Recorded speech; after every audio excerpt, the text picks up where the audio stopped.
Have you guys seen how jacked Will Tennyson is lately?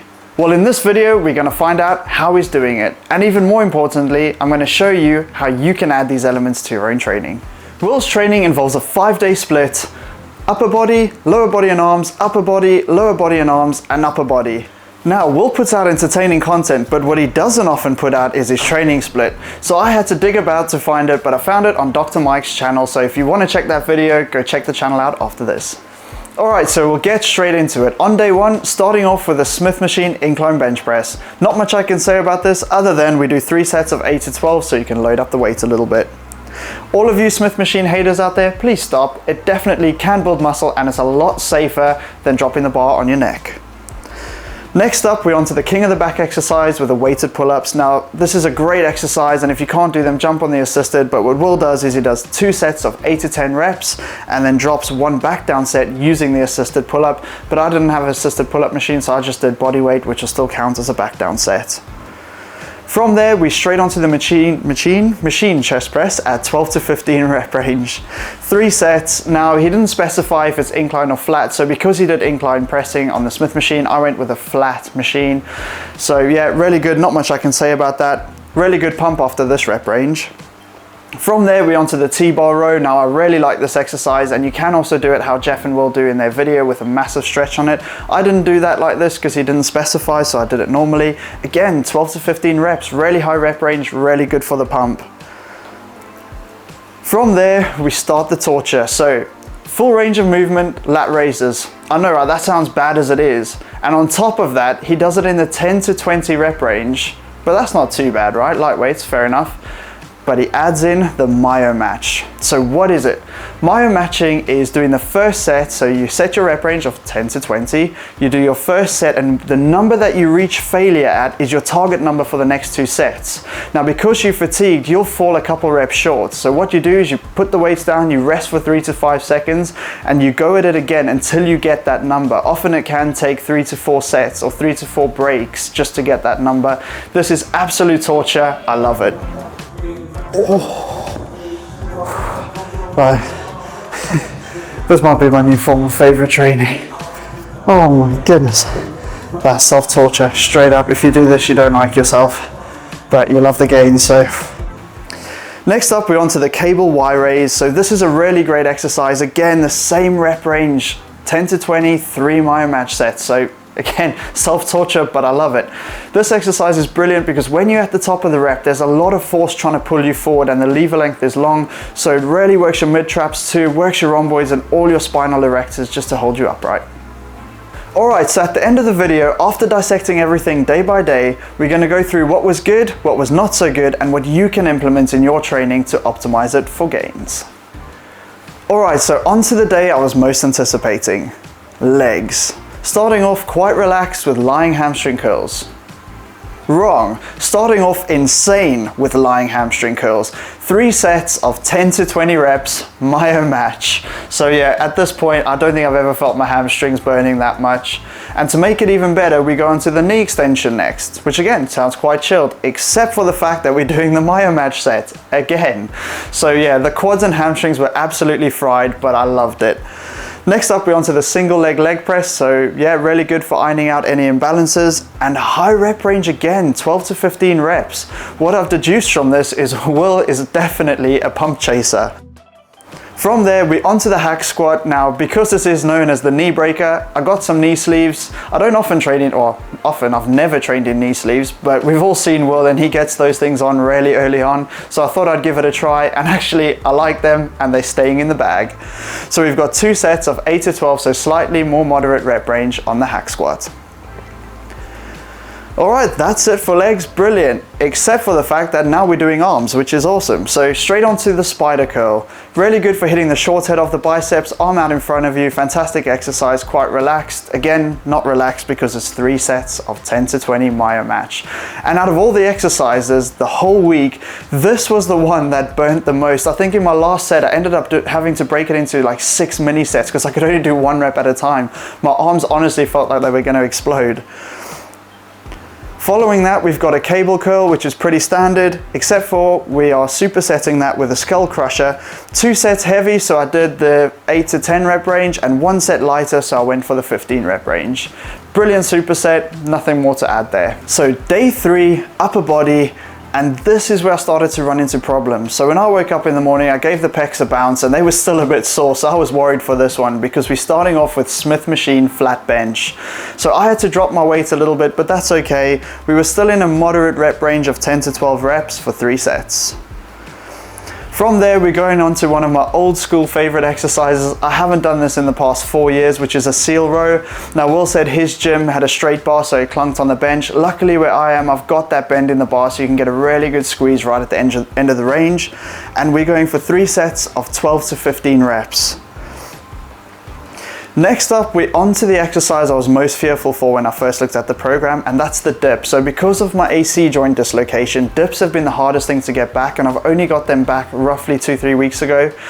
So I was expecting some pain when doing it, but I was actually all right. There was a little bit of discomfort, but that was fine. So we managed our 2 sets of 8 to 10 reps with weighted dips. From there, we're onto the neutral grip pull down, which again, great exercise, really good to end the workout, except for the fact that it's Myo-match. So again, these compound movements with Myo-match just hit different. So 10 to 20 reps, 3 sets, absolutely insane back pump, loved every minute of it, except while I was doing them. From there, we're onto the 45-degree lateral raise straight into an upright row. So 1 and 1 for, you guessed it, 10 to 20 reps, Myo-match set for 3. Absolutely insane. My shoulders felt like they were gonna burst. I think I actually saw a vein in one of them, so we'll see in the video.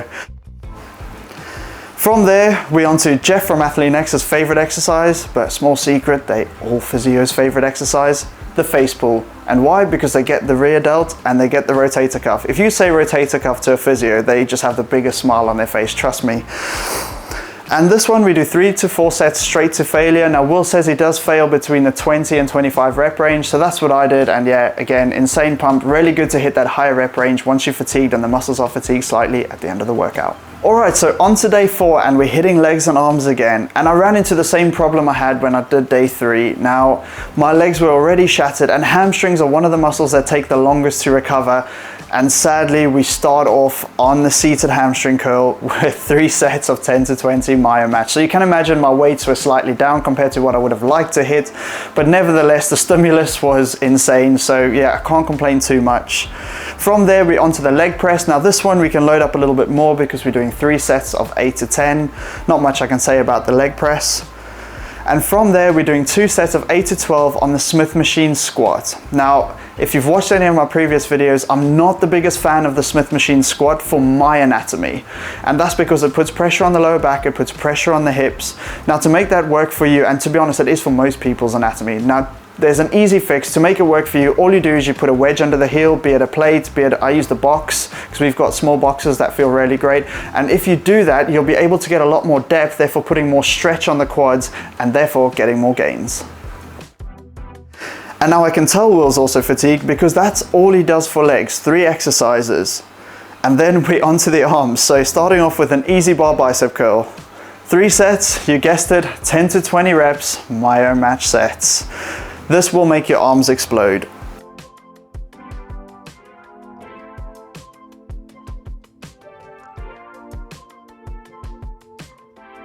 From there, we're doing tricep push downs. Again, 3 sets, 10 to 20 reps, Myo-match sets. The arm pump you get in this is insane. You look in the mirror and it's like you've gained 2 inches. It's unbelievable. And from there, we're on the incline curl, gets a good stretch on the bicep, works the long head. I really like that he does the incline curl and the spider. So spider curl out in front of you for the short head, incline curl out behind you for the long head. And for this one, we're in the higher rep range, so with the 12 to 15 reps. What I found with the higher rep range mixed with the Myo-match sets, it almost feels like that pump you get with occlusion training if you've ever done that. It is insane while doing them, but afterwards you feel amazing. So before we get on to day 5, I need to apologize. It looks like I'm progressively overloading the number of words I'm putting onto each day, so we'll keep this one short and sweet. So for all the exercises today, he's in that higher rep range, so which is really good. So when you're fatigued, which you definitely would be as I was, the higher rep range is a lot safer and it's a lot nicer and you can still build muscle with it. We start off today with the pec deck, really good exercise, really good squeeze, good stretch, so yeah, nothing wrong with that. Then onto the cable row. Now I did these in that extra stretch position that Jeff Nippert always talks about. Fantastic exercise, utilizes most of your back, which is brilliant. And from there, we're onto the machine chest press. Now I did incline today, well, on this day, because I did flat earlier in the week, but yeah, you can mix that up, but I would suggest doing that. Next, we're onto the close grip pull down. Now this set varies slightly. We only do the 10 to 12 rep range for 3 sets. I would have liked to see a bit of a change. So he's got a neutral grip and then he's got a close grip. So a close grip is pretty much a neutral grip. I would have liked to see a wider grip on this exercise, unless his neutral grip device was quite wide. But yeah, there's no way of knowing that, but I would say mix it up a little bit more. And then we do 2 exercises, both to failure, both for the same muscle group. So we've got 3 sets to failure on the cable lateral raise. Now, if you attach the cable, as Jeff Nippert says, sort of hip height, you'll get more tension in the stretch position on this. Really good way to burn out those lateral delts. And once you've fried them, you're back onto the machine for another 3 sets to failure of lateral delt raises. So this is nuts. I do like the fact that he's really pumping the lateral delts, but this might be a little bit heavy, but nevertheless, it's clearly working for him. So yeah, lateral delts are awesome. All right, so what did I think of Will's program? I actually really enjoyed it. There are a couple of things I would change. So if I were to program a 5-day Monday to Friday split, I would incorporate legs, then a push day, then a pull day, then legs again. So you have that 2-day rest. And then I would do an upper body where I go heavier on the pushing movements and a lower rep range, and then lighter on the pulling movements and a higher rep range. And I think that would be a really good balance. I did like the fact that he did arms pretty much every day if you think about it, because your arms are working in all your bench movements, in your shoulder movements and in your rows. So yeah, really good. And I definitely need to work on my arms a little bit. All right, so what did I love about this split? Not so much the split, but what was in it. And I'm sure you could guess this. The Myo-match sets, absolutely insane. I will be changing my whole program to incorporate them in my training. Absolutely phenomenal. You hate yourself while doing them, but afterwards you look in the mirror and you're like, damn, I've done something great. And that is such an awesome feeling. And this will keep you coming back into the gym day after day, which is absolutely phenomenal. What I think you should do is add in 3 more fundamental movements. So we need straight arm pull downs for straight arm scapular strength. We need an overhead press. Now I know, yes, you often don't want to isolate your front delts, but it is a functional movement of the body, and I would always say to bring in a functional movement if you can. And the last thing is the biceps supinate the wrist, so we could possibly change one of the neutral curls for a hammer curl, and that would cover supination. I also really liked his exercise choices. He covers most bases other than the ones we've just discussed. However, for me personally, I like to do my chest exercises, then my back exercises, then my shoulders, then my arms. I mean, the gains, there are some improvements of doing it that way, but they're so negligible. Do what you enjoy the most. And if he enjoys doing the agonist-antagonist movement, so bench and row, that's perfectly fine. But for me, I would change that. So last couple of things that I think you should add in. Number 1, stretch partials. When you reach failure and you're an experienced gym rat, go past that failure. Do a couple of lengthened partials. This will push it to the next level and hopefully build you some extra muscle. And then, Will, I've got one thing to say. Where's the calves at? I haven't done calves all week this week and they're already not good, and now I feel they're even smaller. I think tomorrow, instead of having a rest day, I'm just gonna go in there and do heel raises. I think add in some calves. Come on, all of us gym bros want bigger calves, so don't skip out on the calves. And I know you don't, because I've seen you do them. Alright guys, if you've made it this far, I really want to say thank you for watching, and I hope you enjoyed it along the way. If you did, smash that thumbs up button down below, and please consider hitting subscribe. I'd really appreciate it, and so will the channel. Until then, I'll see you in the next one.